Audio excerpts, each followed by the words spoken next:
Kakinada rural ప్రజలకు Janasena, TDP, BJP పార్టీల ఉమ్మడి అసెంబ్లీ అభ్యర్థి పంతం వెంకటేశ్వరరావు నానాజీ ఉగాది పండుగ శుభాకాంక్షలు తెలియజేశారు. మంగళవారం కాకినాడ రూరల్ గంగరాజు నగర్లో గల జనసేన పార్టీ కార్యాలయంలో ఉగాది పండుగ వేడుకలు ఘనంగా జరిగాయి. నియోజకవర్గ జనసేన, టీడీపీ, బీజేపీ పార్టీల ముఖ్య నాయకులు, కార్యకర్తలు అధిక సంఖ్యలో వేడుకలో పాల్గొనడం జరిగింది. ఈ సందర్భంగా నానాజీ మాట్లాడుతూ క్రోధినామ సంవత్సరంలో అడుగు పెడుతున్నామని, క్రోధి అంటే కోపంతో ఉన్నవారని అర్థమని, రాష్ట్రంలో జగన్ రాక్షస పాలన అంతమొందించడానికి ప్రజలంతా సంసిద్ధంగా కోపంతో ఉన్నారని, ఈ ఆగ్రహం ధర్మాగ్రహంగా కూటమి గెలుపుకు నాంది పలకాలన్నారు. రాష్ట్రంలో పవన్ కళ్యాణ్ గాలులు వీస్తున్నాయని, ప్రజలంతా మార్పు కోరుకుంటున్నారని, ప్రజల ఆకాంక్షలు నెరవేర్చే పాలన రావాలని తెలిపారు.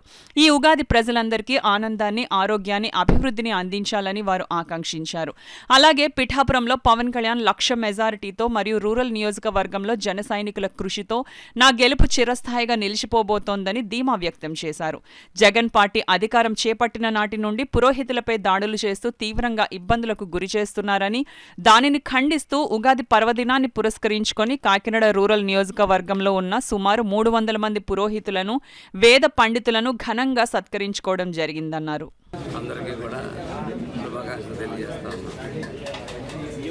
ఈరోజు ఈ కొత్త సంవత్సరం సందర్భంగా మన యొక్క పాలకుడి యొక్క మనసు మారాలని, దిగిపోయే ముందు కనీసం 2 నెలలన్నా అతను సరైన పరిపాలన అందించాలని, మౌలిక సదుపాయాలు ఇవ్వాలని. ప్రజలు మౌలిక సదుపాయాలు లేక చాలా ఇబ్బందులు గురవుతూ ఉన్నారని, రాష్ట్రం ఒక యుద్ధము తర్వాత శిథిలావస్థ స్థితిలో ఉండే దేశంలాగా ఇవాళ ఈ రాష్ట్రం అలా తయారై ఉంది.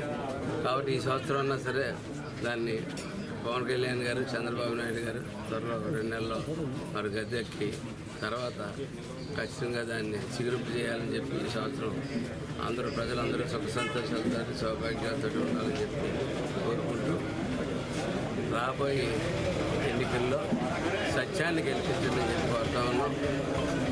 ప్రతి ఒక్కరిని ఓటు హక్కు ఉపయోగించుకోమని చెప్పి కోరుతా ఉన్నాం. మీ యొక్క ఓటు భావితరం యొక్క భవిష్యత్తు అన్న సంగతి మర్చిపోదని చెప్పి ప్రతి ఒక్కరికి కోరుతా ఉన్నాం.